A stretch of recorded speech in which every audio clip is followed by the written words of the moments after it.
I tried to go. I did this in junior high. You get to like pick your school, whatever, and I did the same thing. And I try to pick pretty much.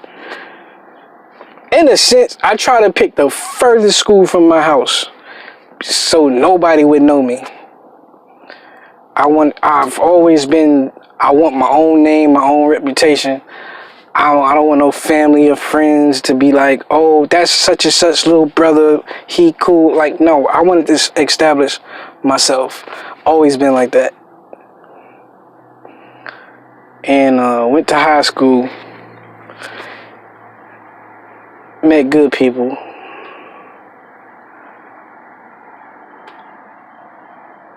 High school, I sucked as a student, bro. And in my later years, as of like right now, or after high school, to me, I couldn't express it, but now it's like, it is what it is. I just feel like I may be a little dyslexic or something like that, or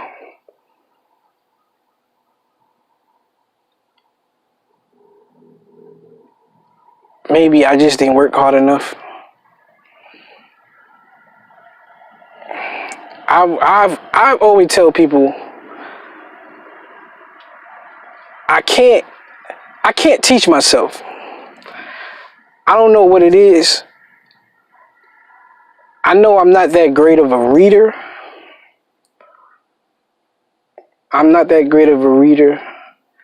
It's hard for me to read with understanding. Like, I can read to a certain extent, right? I don't think I have the highest level of reading, but I can read something and I would have to read it about 5 times for it to actually compute. You know what I'm saying? Like, even if I can read it, like I actually read the words, it just doesn't click in my mind to, like, it doesn't sink in. Like, I have to keep reading like the same paragraph 3, 4, 5 times so it could actually make sense. I don't know what that's called, if it's like a clinical term for that, but that was a major issue when it came to high school. In class, I would kind of know it because the teacher is showing me on the board, or I can hear it. I'm a very visual learner, but the homework, when you gotta go home and read chapter 1 through 6 or 1 through 5 or whatever it is and answer the questions and all of that, like, it was too much for me. So in high school, I pretty much just stopped doing work. Or I stopped doing homework.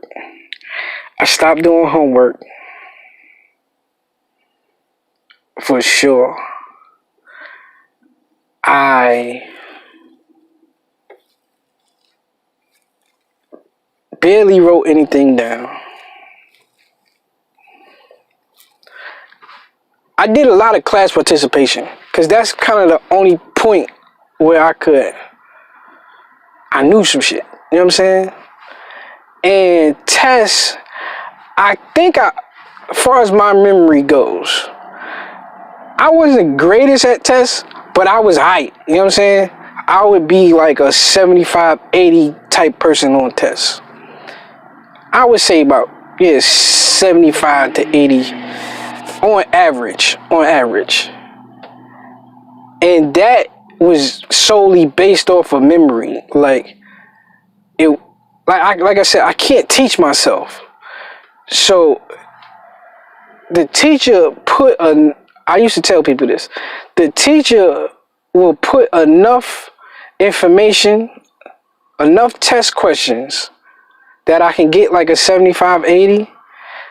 Enough of the questions would be from the things that we did in class, not actually like take home and work on. Like, I don't know them questions because I never did it. But the things we learned in class, in those lectures, in those lessons, it was enough of those questions for me to get that. And that's kind of where I got the little 70 to 80 or whatever, you know. But the homeworks wasn't there. I was always a cool dude. I mean, I'm talking about my freshman year, my first marking period, I failed 3 classes. And this is coming from a kid who pretty much never failed a class in middle school. You know what? Going back to middle school, one thing I want to say about middle school, for whatever reason, I used to always get detention right before the parent-teacher conference. We had this thing called like a attendance sheet that went through the day with you. Like, some student was in charge of like the attendance sheet, bring it to each class in middle school. And if you got a B for like bad behavior, if you got 3 of those throughout the day, you have to go to detention. And I was always cool until the day when my parents supposed to come up and meet the teacher, bro. But I had working parents, so they never met the teacher. That was good. I don't know. I just had to share that, but that just came to me. But, you know, shit, to be another thing,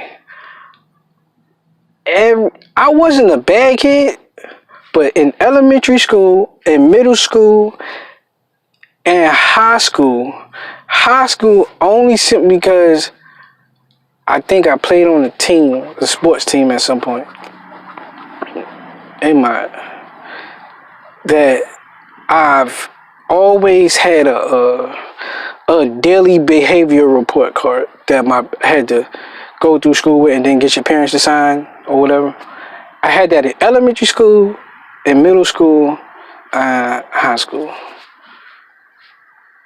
Some with people say I was bad, but I was never bad. I just was talkative, trying to make jokes. You know, class disruptive type of kid. Not fighting and doing nothing like that, but you know. But back to high school. So I failed early, and after that it was downhill from there. But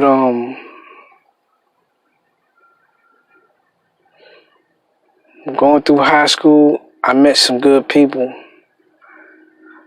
I met a good math teacher. I met a couple good math. Yo, I'm a very logical thinker, right? So math is one of the subjects that comes very easy for me. My brain works in that logical way.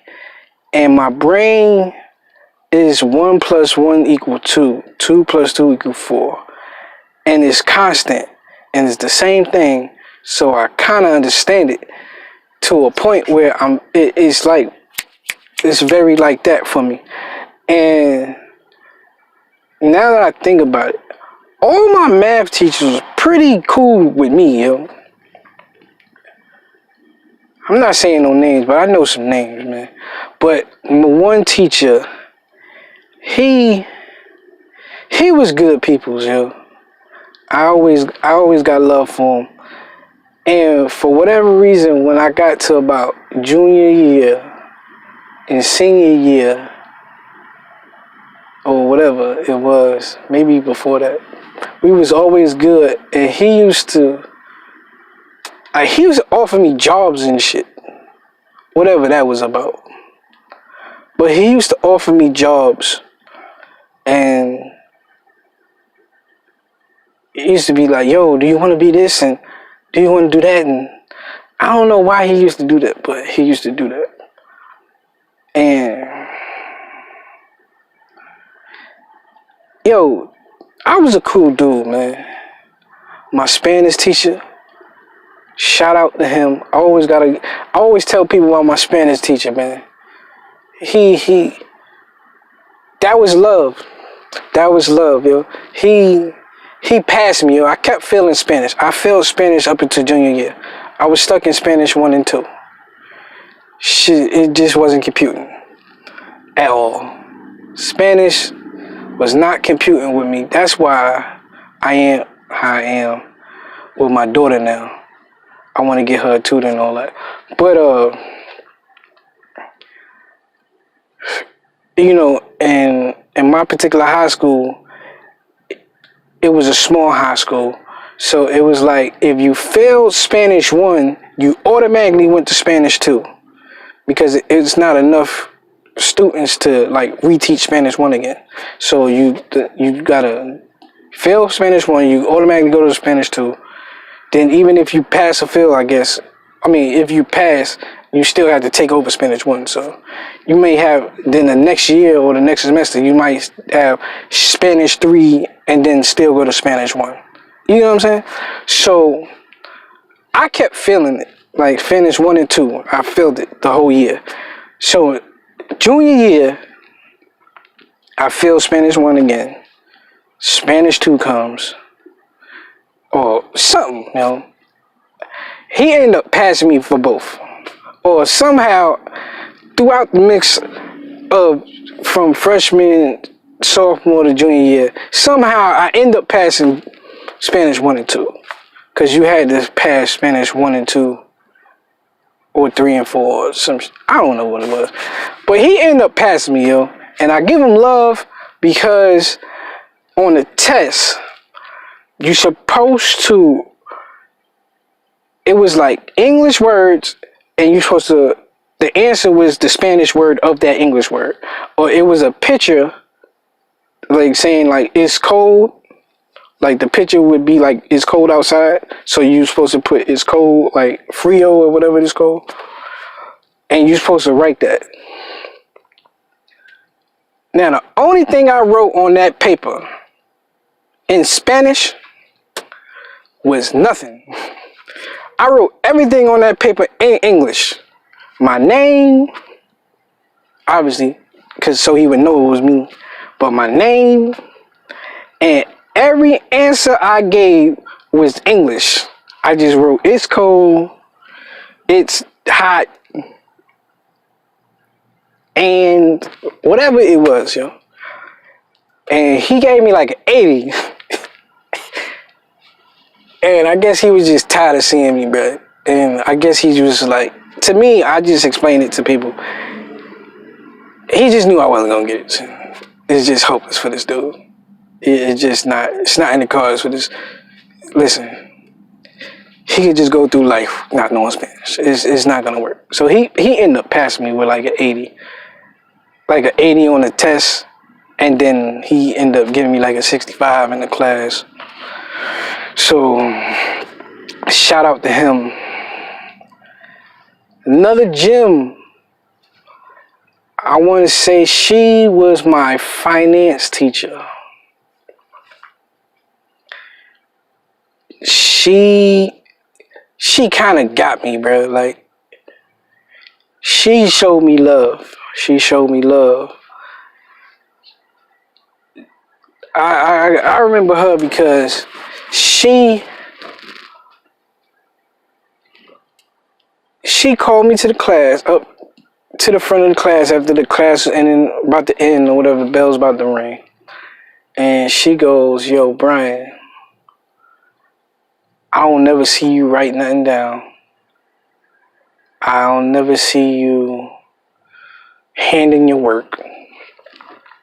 How do you be knowing this? Like, how do you be knowing the answers? because I told you I participate in class and I do good on tests. And she was like, how you be knowing? Like, I don't never see you do no work. And I say, I listen. That's it. Like, I just listen in class. I mean, like I said earlier, it's enough of the work you do in class on the test to allow me to pass the test. I mean, I was bad in school. In high school, I was bad. I mean, I was at the point where I went to school with like 3 sheets of loose leaf paper and a pen. Like, no books, no book bag. I used to just walk into school with rolled up paper in my pocket and a pen just to look like I was doing something. Like, that's how I was giving it up. That's how I was giving it up. And needless to say, it took me an extra 2 night schools to get out of class. I was supposed to graduate June 2002. I actually ended up getting my diploma after going to night school twice in January 2004. That's a fact. That's a fact. But you know, home life, that was school. Home life, I still got the same homies I grew up with.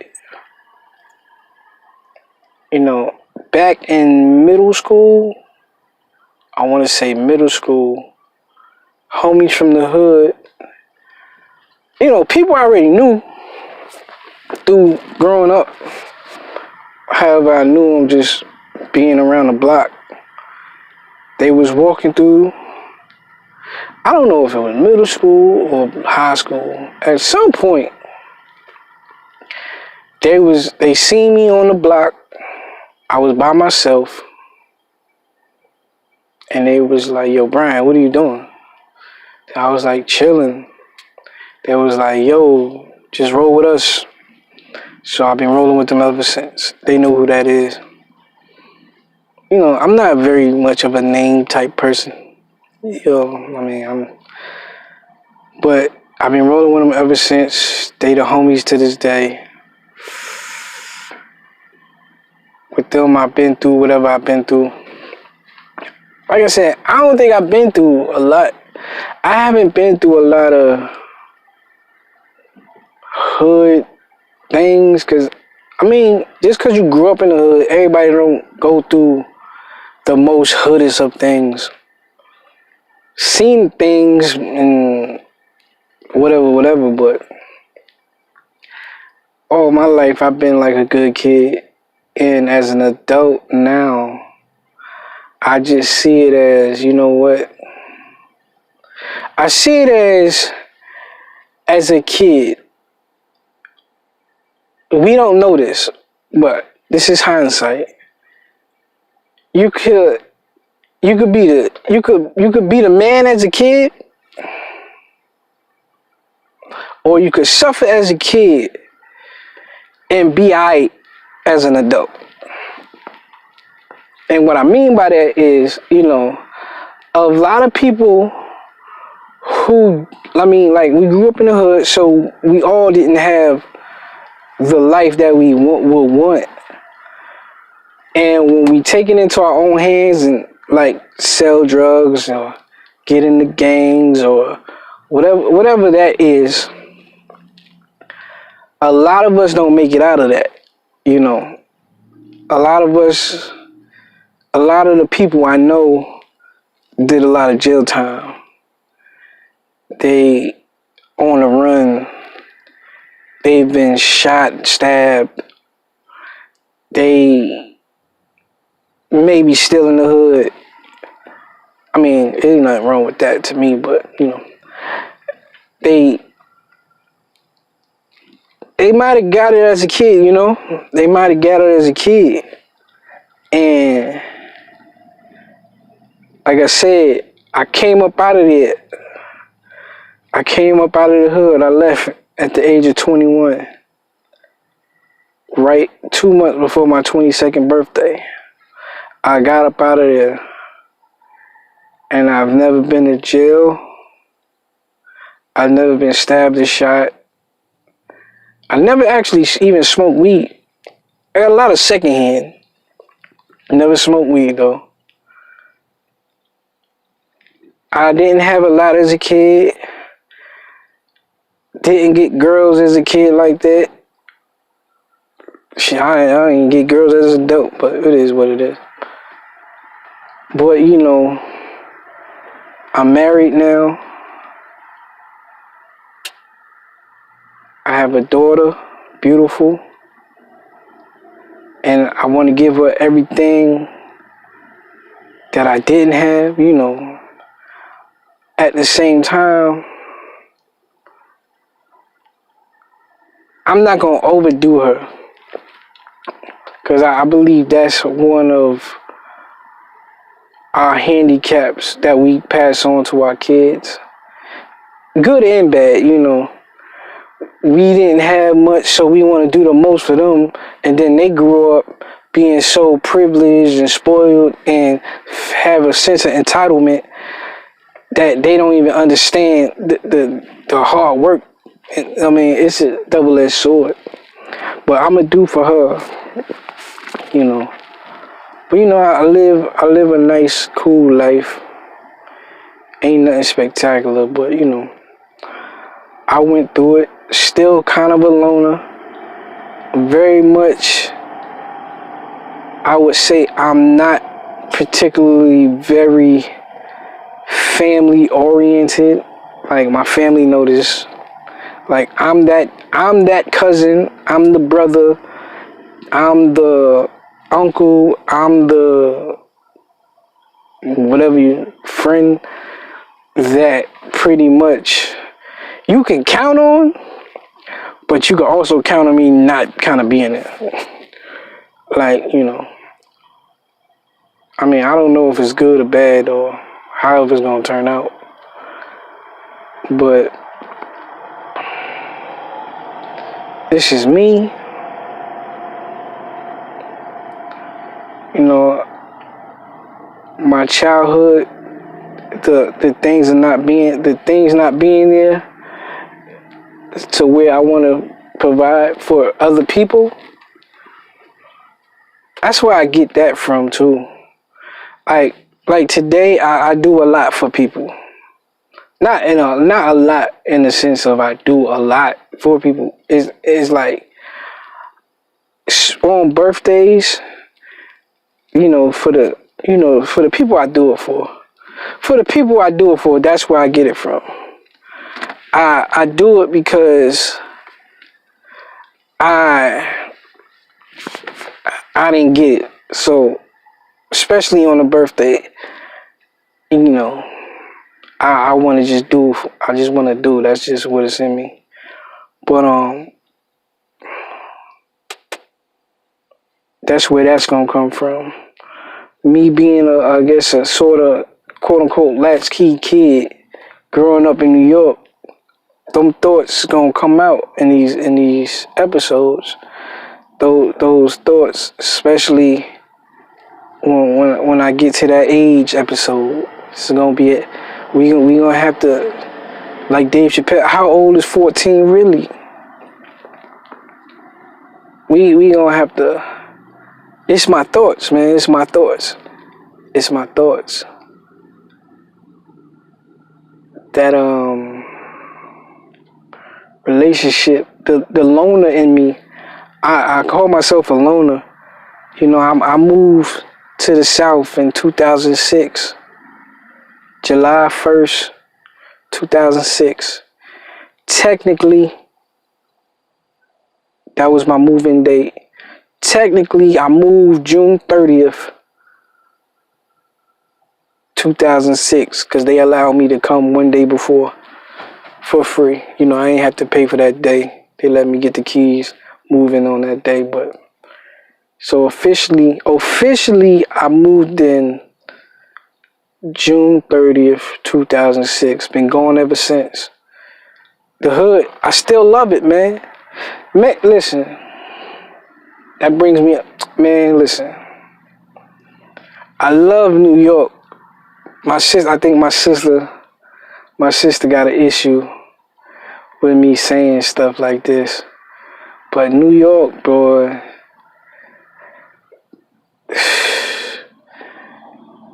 that's the true definition of the jungle, yo.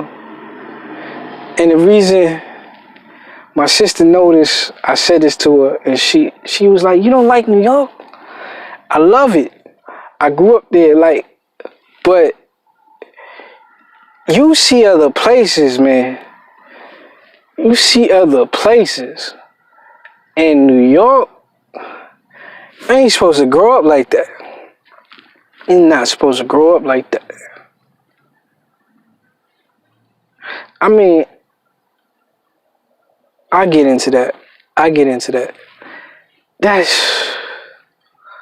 I'm talking going into a post office. Where you get your mail from?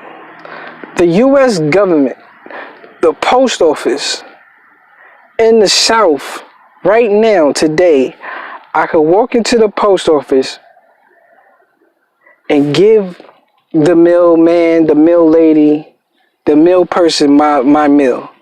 Here, take it. I need a stamp. In New York, growing up, I don't know if it's like this now. I haven't been in the post office in New York in over 14, 15 years, whatever. I don't know. I say 14 is 2000. I moved to about 14 years or whatever. It's bulletproof, bro.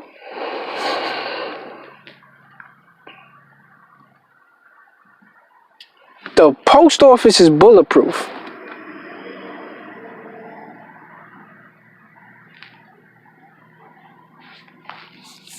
Like, growing up, you don't even realize they are really treating us like animals in New York.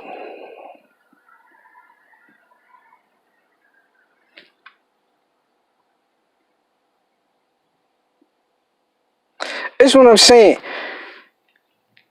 These are my thoughts. Like, growing up in New York, moving to the South, that's a whole different perspective. It's a whole different change in thought process.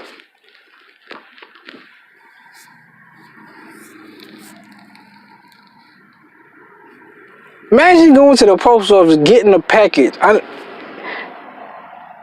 and you gotta turn the little thing, like you gotta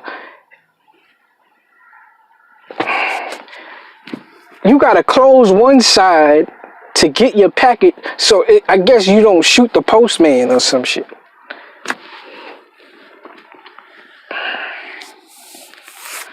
You gotta slide your thing under the glass, talk through the... What? At the post office.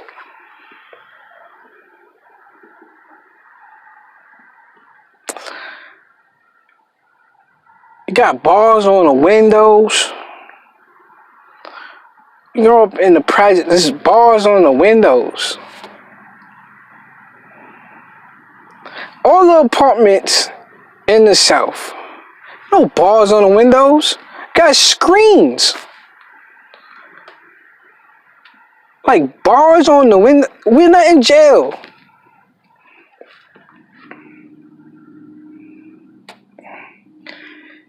Listen, I didn't know this wasn't cool. Like, you grow up there, you grow up in this, you don't... I got a lot of thoughts, man. And this is something I wanted to give to you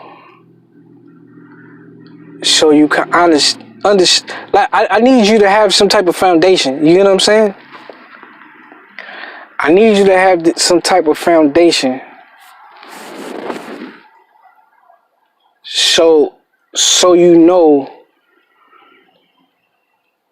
how I get there.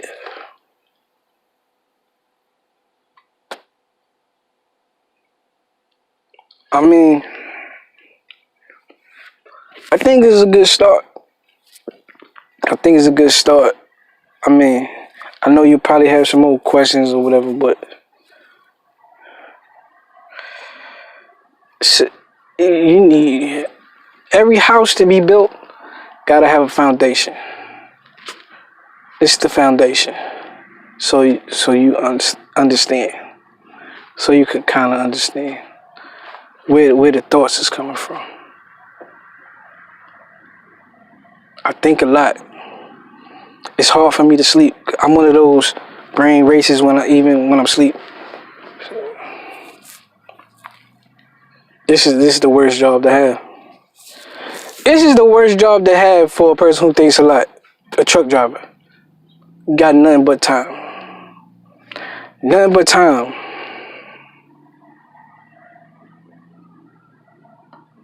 Just to think. But I'm